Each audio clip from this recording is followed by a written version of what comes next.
Bueno, arranquemos de lleno con esto. Hoy vamos a desentrañar algo que, para ser totalmente francos, suele verse como un laberinto de números súper complejos. La Norma Internacional de Contabilidad número 1, o como la conocemos todos, la famosa NIC 1. El objetivo de este análisis es súper claro: decodificar esta norma paso a paso. Básicamente, la NIC 1 existe para poner orden en el caos. Vamos a diseccionar esa anatomía de los estados financieros para entender las reglas de transparencia y, lo más importante, saber qué errores críticos hay que evitar para sobrevivir a una auditoría sin sudar frío. Para lograrlo, vamos a seguir una ruta muy directa. Empezaremos viendo cuál es la esencia real de la NIC 1, para luego pasar a lo que se conoce como el juego completo de estados. Después nos meteremos de lleno en las características y esos principios clave que a veces pasamos por alto. Finalmente, revisaremos la estructura principal y cerraremos con algo que es, a mi parecer, fascinante: el poder oculto de las notas. Así que, vamos a ello. Empecemos entonces por nuestro primer punto, y el más fundamental: la esencia pura de la norma. Hay que tener algo clarísimo desde el principio. Esta norma no nos va a enseñar a sumar o a restar. Ese no es su trabajo. Su verdadero propósito es estructurar la información. Y hay una metáfora brillante para visualizar esto. Un estado financiero es literalmente una fotografía de lo que viene haciendo la compañía. Es una captura del momento. Las gerencias y los analistas toman decisiones gigantescas de negocios basándose en esta foto. Entonces, piénsenlo. Si la foto sale borrosa o está mal enfocada, las decisiones que se tomen van a ser igual de malas. Es absolutamente crucial que la imagen sea nítida. Y para entender ese panorama completo, hay que conocer los escenarios a nivel macro. En la práctica, nos vamos a topar con 3 tipos principales de estados financieros. Primero, los consolidados. Estos son para los pesos pesados, los grandes grupos corporativos. Imaginen una empresa matriz gigantesca, como Google. Ahí se requiere sumar la información de todas sus subsidiarias. Luego están los separados, que son los del día a día, los que corresponden a una entidad individual normal. Y por último tenemos los intermedios, que se apoyan en la NIC 34 y se usan cuando necesitamos ver periodos más cortos, ya sea por exigencias de las autoridades o por la dinámica misma del negocio. Bien, pasemos a nuestro segundo punto y veamos qué conforma realmente el paquete de reportes. Históricamente, hay una mala costumbre de pensar que toda la información financiera de una empresa se resume en un par de reportes principales y ya está. Pero no, para nada. La norma es súper estricta y exige un paquete completo y obligatorio de 5 elementos. Tenemos el estado de situación financiera, luego el estado de resultados y otros resultados integrales. Le sigue el de cambios en el patrimonio, después el de flujos de efectivo y finalmente un quinto elemento que muchas veces se subestima, pero es el corazón de todo: las notas explicativas. Si falta uno solo de estos, la presentación simplemente está incompleta. Ahora, vamos a adentrarnos en nuestro tercer bloque, esas características y principios clave que dictan las reglas del juego. Aquí hay una línea enorme que separa lo que literalmente está escrito en el papel de lo que simplemente asumimos que está ahí. Es como leer entre líneas.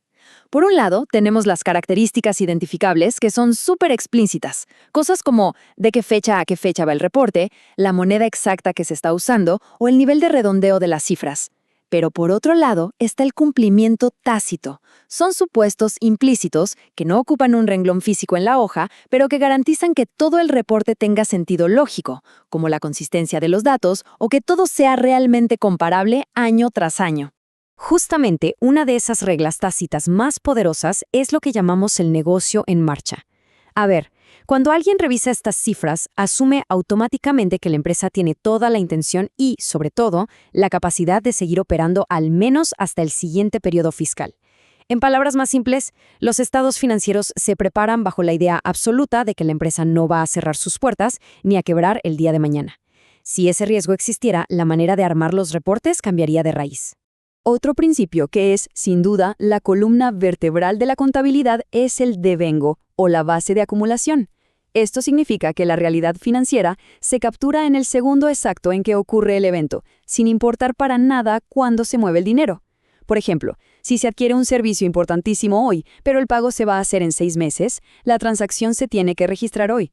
Punto. Ignoramos el movimiento físico del efectivo y nos enfocamos en el momento preciso en que nace el hecho económico. Es la única forma de reflejar la verdad operativa.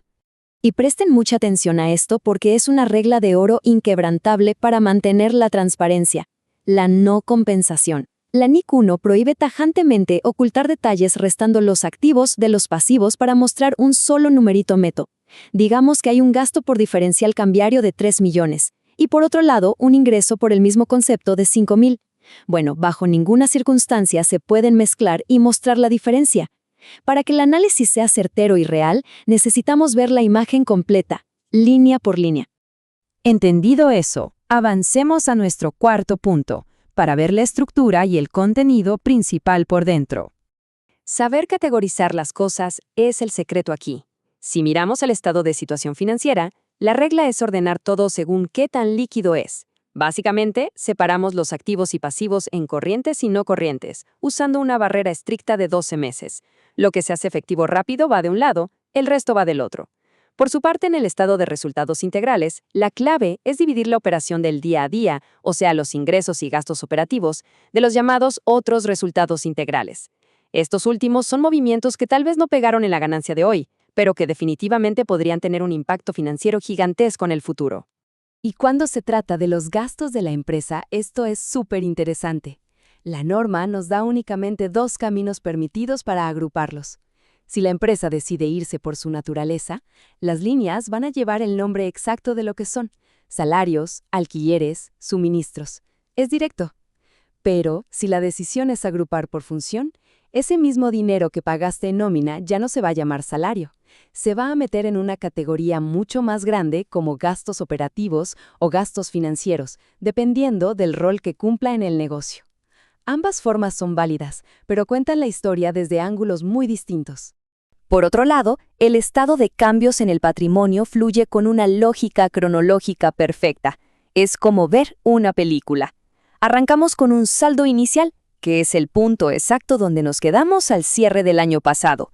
De ahí, empezamos a reflejar todos los movimientos que ocurrieron durante el periodo, los resultados netos que se lograron y las transacciones directas con los dueños, como si inyectaron capital o retiraron dividendos. Y todo ese viaje desemboca directamente en el saldo final. Es la forma más visual de entender cómo el patrimonio de la compañía se hizo más fuerte o más débil a lo largo de esos 12 meses.